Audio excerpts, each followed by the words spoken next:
El senador Gerardo Fernández Noroña llama pandilla de inútiles a la oposición y así respondió Lely Telles.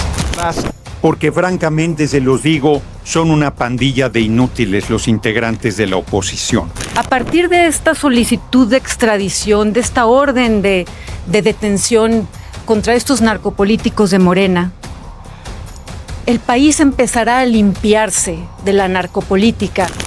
Ahora escuchemos lo que decía el senador Gerardo Fernández Noroña, integrante del grupo parlamentario de Morena, quien durante su intervención aseguró que su movimiento seguirá gobernando por décadas. En la parte final de su discurso, arremetió duramente contra la oposición, calificándola textualmente como una pandilla de inútiles. Las declaraciones han generado polémica, no solo por el tono confrontativo utilizado contra sus adversarios políticos, sino también por la idea de permanecer en el poder durante largos periodos, algo que para sectores críticos refleja un discurso de hegemonía política. A continuación, escuchemos parte de lo que dijo durante su intervención.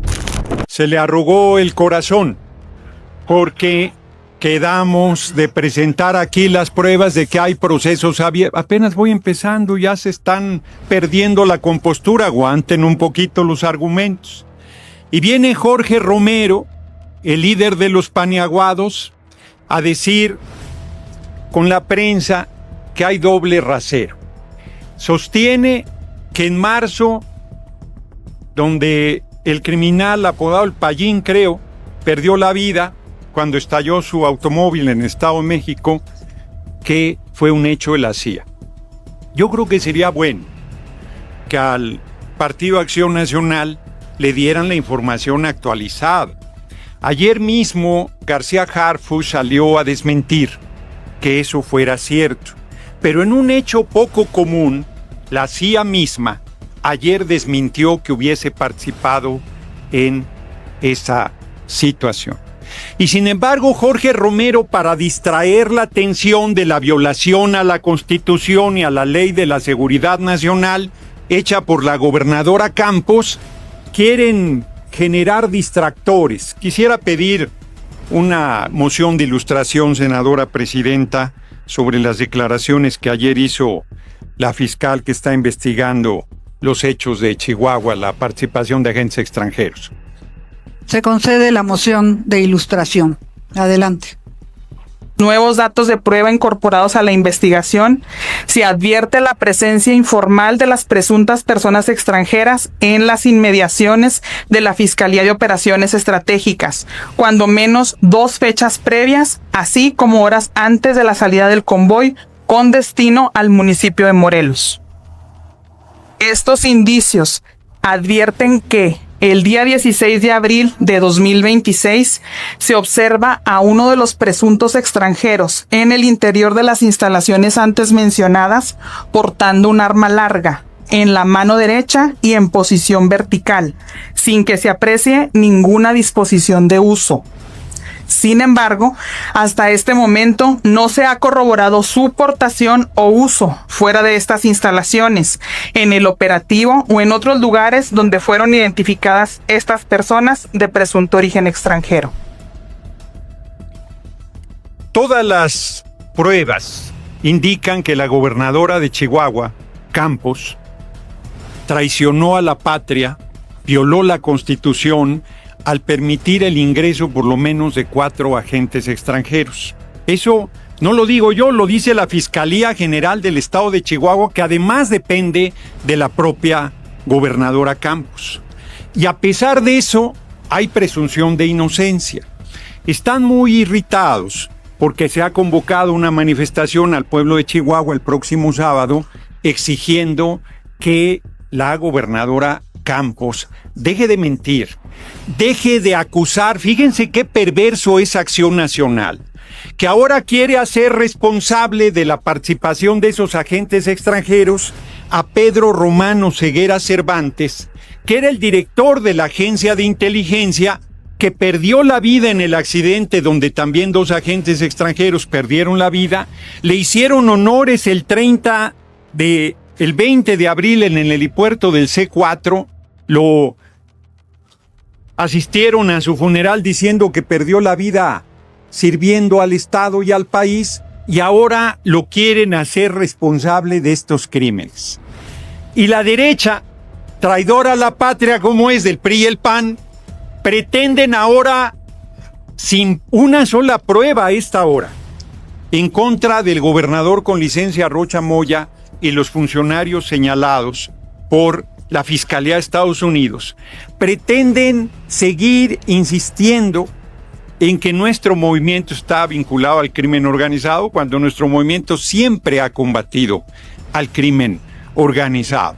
Les vamos a pasar, ¿no? La puse en la moción de ilustración. 60% del pueblo rechaza la participación de potencias extranjeras en asuntos internos de nuestro país. Por más que les pese y no lo entiendan, en México manda el pueblo de México y nadie más. Y ustedes, por más, fíjense, 4 gobernadoras y gobernadores tiene los Paniaguados. Una segunda moción de ilustración, si me permite la presidencia. Adelante con la moción de ilustración que solicita el senador. Siempre he sido respetuosa de la Esa no es. Constitución mexicana y Esa de no las es. leyes que ella emana.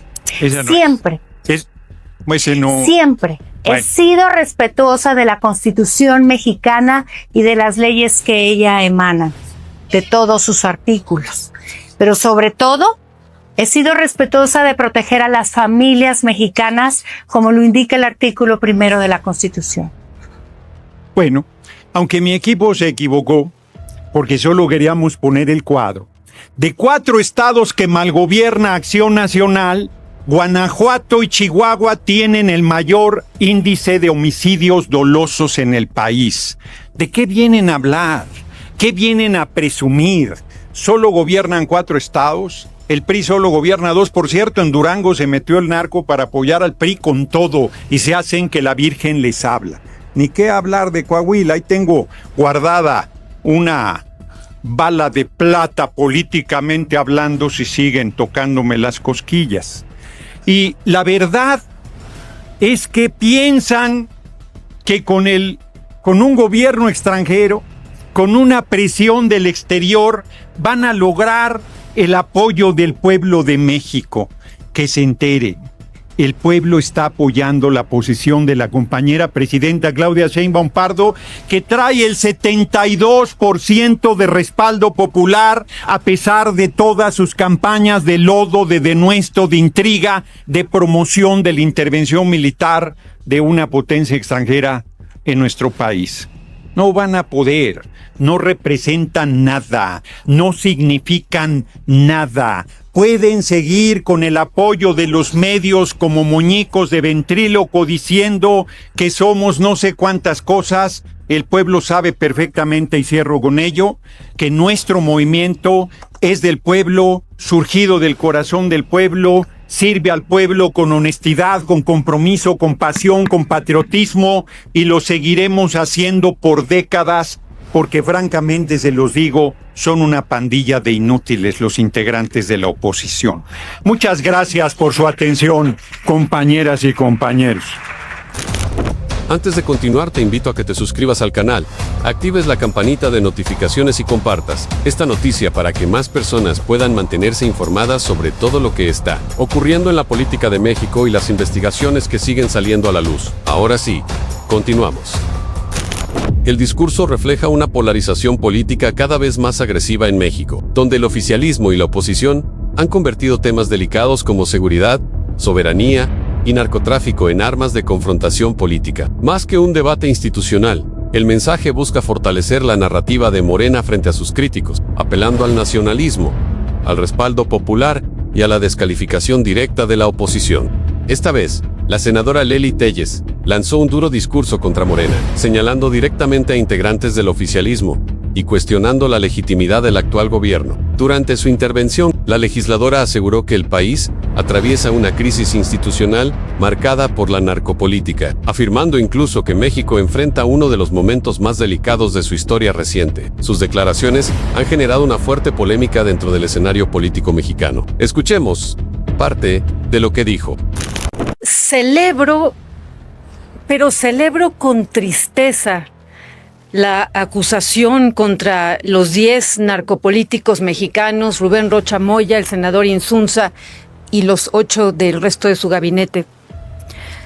Lo celebro con tristeza porque, por una parte, pues se empieza a hacer justicia en México. Me da tristeza que la justicia venga de un gobierno extranjero, no del gobierno mexicano. También me da tristeza, es la primera vez que me da tristeza haber tenido razón. Hace muchos años en esta tribuna empecé a decirles que Morena tenía una asociación con los cárteles. Y he insistido, ustedes lo han visto, una y otra vez, de frente, con nombres y apellidos, con toda claridad. Me da tristeza haber tenido razón, porque estamos hablando del narcoestado consolidado en México. Pero también lo celebro porque a partir de este parteaguas en la historia de México, a partir de esta solicitud de extradición, de esta orden de detención contra estos narcopolíticos de Morena, el país empezará a limpiarse de la narcopolítica que López Obrador y Sheinbaum oficializaron, institucionalizaron y normalizaron en México. Ver cada mañana a Claudia Sheinbaum defendiendo desde Palacio Nacional, defendiendo a los narcopolíticos, es una herida a la dignidad de los mexicanos. Es una ofensa para las familias mexicanas que la presidente del gobierno, por lo visto solo del gobierno de Morena y de la mafiocracia, salga abiertamente a defender a los narcopolíticos, cuyo involucramiento absoluto con el cártel de allá de Sinaloa ya está probado. Está probado en una forma minuciosa, con detalle. Y a pesar de ello, Sheinbaum insiste en defenderlos. Es de llamar la atención que para Morena la soberanía radica en los cárteles y en los narcopolíticos. No, señores, no bancada de mafiosos. La soberanía está en el pueblo de México. No reside la soberanía en los cárteles. No reside la soberanía en los narcopolíticos. Solo los de Morena se indignan porque son acusados por narcos y les engañan todos los días o intentan engañarlos, diciéndoles que es un ataque a la soberanía cuando en realidad son ataques a sus socios, los cárteles, y a sus socios protagonistas, los narcopolíticos. Debe quedar muy claro que esta petición de extradición de Rocha Moya, del senador Insunza y de los otros 8 funcionarios de ese gobierno, es el caso más grave en la historia de México, el caso político criminal más serio, sin precedentes en la historia de México. Y debe quedar claro, porque esto es una prueba, que el gobierno de Sheinbaum es ilegítimo, que el gobierno de López Obrador fue ilegítimo. No tienen legitimidad, ninguno de estos que empiezan a gritar, no tienen legitimidad porque están sentados ahí en esos escaños con el dinero sucio, con el dinero de sangre. Y eso los mexicanos de bien lo aborrecemos. Son los mafiosos que están ocupando estos lugares. Es ilegítimo. Y les pido que escuchen a la oradora y ya se tendrá tiempo para responder en la tribuna. Empieza la justicia. Ánimo, queridas familias mexicanas. Vamos a echar a estos narcopolíticos del poder. Las intervenciones de Lili Téllez y Gerardo Fernández Noroña reflejan las dos caras de la profunda polarización política que atraviesa México. Mientras Lili Téllez construye un discurso basado en denunciar un supuesto vínculo entre el poder político y el crimen organizado, presentando al gobierno como parte de una estructura de corrupción y narcopolítica, Noroña responde desde una narrativa de soberanía, respaldo popular y defensa del proyecto de Morena frente a lo que considera ataques de la oposición y presiones extranjeras. Desde un análisis político, ambos discursos comparten un elemento clave: el uso de la confrontación emocional y la deslegitimación del adversario como estrategia central. Téllez busca instalar la idea de una crisis institucional y moral del Estado mexicano, mientras Noroña intenta fortalecer la legitimidad del oficialismo, apelando al nacionalismo y al apoyo popular. En lugar de un debate técnico o jurídico, las dos intervenciones evidencian una lucha por controlar la narrativa pública, donde el lenguaje político se vuelve cada vez más agresivo y radicalizado. Déjanos en los comentarios qué opinas sobre las declaraciones del senador Gerardo Fernández Noroña, quien calificó textualmente a la oposición como una pandilla de inútiles. También te invito a ver nuestros videos anteriores, donde analizamos las presuntas conexiones de la narcopolítica dentro del oficialismo, así como las serias acusaciones que, según distintos reportes y declaraciones, enfrenta Rubén Rocha Moya en Estados Unidos. Gracias por acompañarnos. Nos vemos en el próximo video.